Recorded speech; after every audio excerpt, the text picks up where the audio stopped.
नमस्कार साथियों, मैं अंकुश आप सभी का स्वागत करता हूं आपके अपने स्टडी चैनल गुरुकुल आवासीय बाल विद्यालय के। बिहार विधानसभा चुनाव जो 2020 में हुए हैं उसके बारे में एक विशेष एनालिसिस हम लोग करने वाले हैं। उसे परीक्षा के व्यू में जितने भी प्रश्न इस चैप्टर से परीक्षा में आ सकते हैं उन सभी प्रश्नों का उत्तर हम लोग आज के इस वीडियो में देखेंगे। इस वीडियो को मैंने 3 पार्ट में विभक्त कर दिया है। फर्स्ट पार्ट में बिहार विधानसभा चुनाव से जुड़े हुए वो सारे प्रश्नों को हम लोग देख लेंगे जो कि सभी प्रतियोगिता परीक्षा के लिए काफ़ी इंपॉर्टेंट हैं। दूसरे भाग में हम लोग बिहार मंत्रिमंडल को देखेंगे और तीसरे भाग में जो उपचुनाव हुए हैं उसके परिणामों के बारे में भी जानेंगे। तो चलिए अपने समय को बिना बर्बाद किए हुए शुरू करते हैं आज का हम लोग यह स्पेशल सेशन। देखिए, जो बिहार विधानसभा चुनाव हुआ है 2020 का, इसके बारे में हम लोग देखते हैं कि यह कोरोना महामारी के समय पूरे देश यानी कि भारत में प्रथम चुनाव है जो कि बिहार का हुआ है। बिहार में जो विधानसभा है वो 243 सदस्यीय विधानसभा है और 17वीं विधानसभा है। जो चुनाव की अधिसूचना जारी की गई थी वो 25 सितंबर 2020 को जारी की गई थी। अगला आता है 3 चरण में चुनाव। जो चुनाव है वो 3 चरणों में हुए थे। जो फर्स्ट चरण है वो है 28 अक्टूबर को 16 जिलों में 71 सीटों पर हुआ था। 3 नवंबर को 17 जिलों में 94 सीटों पर चुनाव हुआ और 7 नवंबर को 15 जिलों में 78 सीटों पर चुनाव हुआ था। मतगणना जो है वो 10 नवंबर को संपन्न हुई। यहाँ देखेंगे जो मतगणना है वो 10 नवंबर 2020 को हुई। कोविड-19 के कारण जो सावधानियां रखी गई उस पर भी एक नज़र डाल लेते हैं हम लोग। मतदान केंद्रों की संख्या 63% बढ़ाई गई थी। मतदान का समय जो है सो 5 से 6 बजे तक किया गया था, यानी शाम 5 से 6 बढ़ाया गया था थोड़ा सा। 80 वर्ष से जो अधिक के वरिष्ठ नागरिक हैं उन्हें पोस्टल मतदान की सुविधा भी दी गई थी। मतदान केंद्र पर थर्मल स्क्रीनिंग और हैंड सैनिटाइजर की व्यवस्था की गई थी। अगला जो है मतदाताओं के लिए ग्लव्स का भी सुविधा दिया गया था। कोविड-19 से पीड़ितों के लिए मतदान का अंतिम घंटा था, यानी कि लास्ट के आवर में वो भी जाकर मतदान कर सकते थे जो कि कोविड से पीड़ित थे। यानी कि कुल मिलाकर सरकार ने यह व्यवस्था की थी कि कोई भी छूटना नहीं चाहिए, सभी लोग अपना अपना मतदान कर दें। अब देखते हैं चुनाव के संबंधित कुछ महत्वपूर्ण आंकड़े हैं जो कि बहुत टफ ही एग्जाम में पूछे जाएंगे, लेकिन एक नज़र हम इस पर डाल लेते हैं। कुल मतदाताओं की संख्या हमने यहाँ लिखा है। कुल मतदान कितने हुए थे? 56.43%। ये याद रखने वाली बात है कि बिहार विधानसभा में मतदान कितना परसेंट हुआ था, 56.43। पुरुष मतदाता है, महिला मतदाता, सर्विस मतदाता है ना, और साथ ही साथ थर्ड जेंडर की भी मतदान कराई गई थी। और मतदान केंद्र कितने थे 2015 में, मतदान केंद्र कितने थे वो भी दे दिया गया है। और नोटे वोट कितने पड़े वो लास्ट में दिए गए हैं।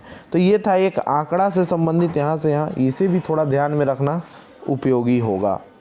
चलिए आते हैं जो मुख्य निर्वाचन आयुक्त हैं बिहार के, वो कौन हैं? वो हैं सुनील अरोड़ा। ये काफ़ी इंपॉर्टेंट क्वेश्चन बन सकते हैं। मुख्य निर्वाचन अधिकारी बिहार के हैं HR श्रीनिवास मुख्य निर्वाचन अधिकारी हैं। चलिए, NDA की जो सरकार बनी है वो 125 सीटों से बनी है, जिसमें जदयू की 43 सीटें हैं, भाजपा की 74 हैं और VIP की 4 सीटें हैं और हम की 4 सीटें। ये टोटल मिलाकर जो है सो 243 जो है सो सीट बन जाता है। महागठबंधन ने 110 सीटों का बहुमत बनाया था। 75 राजद, कांग्रेस का 19 और उसके बाद है भाकपा माले 12, माकपा 2 और भाकपा 2 था। इसके बाद से है AIMIM। इसमें जो है सो बसपा का 1 था, लोजपा का 1 था और निर्दलीय का 1 था, यानी कुल मिलाकर इन्होंने भी 5 सीटें जीती थी। महत्वपूर्ण तथ्य कुछ हम लोग जान लेते हैं। 16 नवंबर को सरकार का गठन हो गया बिहार में। नीतीश कुमार ने 7वीं बार सीएम पद की शपथ ली, 7वीं बार इन्होंने सीएम पद की शपथ ली। राज्यपाल फागू चौहान ने इन्हें शपथ दिलाई। अगला है प्रोटेम स्पीकर जो है सो कौन थे, जीतन राम मांझी थे। विधानसभा के अध्यक्ष किसे बनाया गया, विजय कुमार सिन्हा विधानसभा के अध्यक्ष बने। विधानसभा अध्यक्ष पद हेतु विपक्षी उम्मीदवार जो हैं तो कौन थे, वो थे अवध बिहारी चौधरी जो कि विपक्ष में थे। नई सरकार के दो उप मुख्यमंत्री जो हैं सो नई सरकार के बनाए गए। सर्वाधिक मतों से जो है सो जो जीत है इसके बारे में बात करते हैं। सबसे ज़्यादा जो मतों से जीते थे वो महबूब आलम थे। न्यूनतम मत से जीतने वाले कृष्ण मुरारी शरण थे। महिला विधायकों की संख्या 26 है। अनुसूचित जाति के जो विधायक हैं वो 38 हैं और अनुसूचित जनजाति के विधायक 2 हैं। विधानमंडल सत्र में 23 से 27 नवंबर तक 17वीं विधानसभा का मतदान हुआ था। विधानमंडल का जो सत्र है वो 23 से 27 नवंबर तक था। ये 17वीं विधानसभा का सत्र है। अगला है मंत्रिमंडल का जो 15 सदस्यीय है मंत्रिमंडल, वो 16 नवंबर को हुआ, जिसमें जदयू के 6 विधायक थे, भाजपा के 7, वीआईपी के 1 और हम के 1 विधायक थे। अब हम लोग देख लेते हैं कि मंत्रिमंडल बिहार का कैसे है। इस पर ये काफ़ी इम्पोर्टेंट होगा, इसे आप लोग ध्यान से देखिएगा। मंत्रिमंडल का गठन तो देखिए दिया गया है। नीतीश कुमार जो हैं सो मुख्यमंत्री बनाए गए हैं और इनके अंदर कौन कौन सी इनका जो कार्य क्षेत्र है वो कहाँ कहाँ है। सामान्य प्रशासन, गृह मंत्रिमंडल, सचिवालय निगरानी, निर्वाचन और आवंटित विभाग, ये सभी किसके हाथ में होते हैं, मुख्यमंत्री के हाथ में होते हैं। अगला जो उप मुख्यमंत्री बनाए गए हैं तारकेश्वर प्रसाद, इनके अंतर्गत वित्त, वाणिज्य कर, पर्यावरण, वन एवं जलवायु परिवर्तन, आईटी, आपदा प्रबंधन और नगर विकास एवं आवास जो है ये सब उप मुख्यमंत्री के अंदर जो कि तारकेश्वर प्रसाद बनाए गए हैं उनके अंदर आएगा। रेणु देवी भी उप मुख्यमंत्री हैं। इनके अंतर्गत पंचायती राज, पिछड़ा एवं अति पिछड़ा वर्ग कल्याण और उद्योग, ये सब रेणु देवी के अंतर्गत आएगा जो कि उप मुख्यमंत्री हैं। और एक बात मैं और आपको बता दूं कि बिहार की पहली महिला उप मुख्यमंत्री रेणु देवी बन चुकी हैं।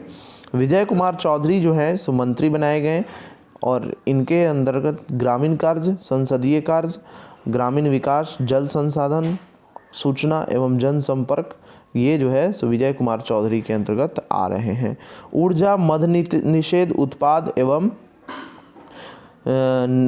अभिबंधन योजना एवं विकास, खाद्य एवं उपभोक्ता संरक्षण, ये सब विजेंद्र प्रसाद यादव के अंतर्गत आया है।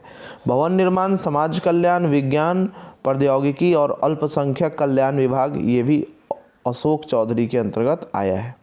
शिक्षा जो है सो मेवालाल चौधरी को दिया गया था, लेकिन इसे याद नहीं करना है। देखिए मैंने यहाँ नोट में दे दिया है, मुख्यमंत्री ने शिक्षा मंत्री मेवालाल चौधरी से शपथ ग्रहण के 72 घंटे के अंदर इस्तीफा ले लिया। वर्तमान में शिक्षा विभाग अशोक चौधरी के पास है। वर्तमान में 14 सदस्यीय मंत्रिमंडल है। 14 सदस्यीय जो मंत्रिमंडल है उसमें शिक्षा विभाग अभी भी अशोक चौधरी के पास ही यही इसका कार्यभार देख रहे हैं। मेवालाल चौधरी से इनसे शपथ ग्रहण के 72 घंटे बाद ही शपथ वापस ले लिया गया था, तो ध्यान रखेंगे इसको। अगला प्रश्न है कि शीला कुमारी के बारे में। तो परिवहन जो है सो शीला कुमारी के कमांड में गया है। स्वास्थ्य, कला, संस्कृति एवं युवा पथ निर्माण मंगल पांडे, पहले भी यही थे, इनके पास है। कृषि, सहकारिता, गन्ना विभाग जो है सो अमरिंद्र प्रताप सिंह ने लिया है। लोक स्वास्थ्य अभिनियंत्रण विभाग जो है सो रामप्रीत पासवान जी के पास है। श्रम संसाधन, पर्यटन, खान एवं भूतत्व मंत्री जो है सो जीवेश कुमार हैं। अगला है राजस्व एवं भूमि सुधार विधि मंत्री रामसूरत राय जी को बनाया गया है। लघु जल संसाधन, अनुसूचित जाति, अनुसूचित जनजाति कल्याण विभाग संतोष कुमार सुमन जी के पास है। पशु एवं मत्स्य संसाधन विभाग मुकेश सहनी जी के पास है। चलिए अब जो है सो कुछ उपचुनाव हुए हैं, उनके भी परिणाम के बारे में हम लोग जानते हैं। वाल्मीकि नगर लोकसभा क्षेत्र से जो रिक्त सांसद बैद्यनाथ महतो के निधन के बाद चुनाव 7 नवंबर को हुआ, जिसमें सुनील कुमार जीत चुके हैं जो कि जदयू के विधायक थे। हारने वाले प्रवेश कुमार मिश्रा कांग्रेस सीट से उम्मीदवार थे। वहाँ उत्तर प्रदेश में 7 विधानसभा सीटों के लिए चुनाव हुआ था, जिसमें कि 6 सीटों पर भाजपा ने जीता और 1 सीट पर सपा ने। मध्य प्रदेश में 28 विधानसभा सीटों के लिए जो चुनाव हुआ, जिसमें 19 जो है सो बीजेपी के विधायक थे और 9 कांग्रेस के थे। मणिपुर में 5 विधानसभा सीटों पर जो चुनाव हुआ, उसमें 4 सीटें भाजपा की जीती थी और 1 निर्दलीय था। छत्तीसगढ़ में 1 विधानसभा सीटों पर कांग्रेस का विजय हुआ। हरियाणा का 1 विधानसभा सीट था जिस पर कांग्रेस का विजय हुआ। झारखंड में जो है सो 2 विधानसभा की सीटें थे, जिसमें से 1 पर कांग्रेस और 1 पर झारखंड मुक्ति मोर्चा JAM का विजय हुआ था। कर्नाटक में 2 विधानसभा सीटें थी, दोनों पर बीजेपी की जीत हुई। कुल जो है सो 11 राज्यों में 61 विधानसभा क्षेत्रों में, यानी 11 राज्यों के 61 विधानसभा क्षेत्रों में 2020 में उपचुनाव हुए। यानी कि यहाँ कोई का निधन हो जाता है या फिर किसी कारणवश वहाँ की सीट खाली हो जाती है, तो वहाँ फिर से उपचुनाव कराए जाते हैं और वहाँ पार्टी के लोग खड़े होकर चुनाव को जीतते हैं। तो हम लोग का जो ये स्पेशल सेशन था, उसमें हमने मुख्य रूप से बिहार विधानसभा चुनाव को टारगेट किया था, जिसका मैंने लगभग अपने तरफ से पूरी जानकारी आपको देने का प्रयास किया है। तो चलिए मिलते हैं अगले वीडियो में नेक्स्ट कॉन्सेप्ट के साथ। इसे आप लोग नोट कर लेंगे, याद करेंगे और अपने माता पिता गुरु का नाम रोशन करेंगे। धन्यवाद।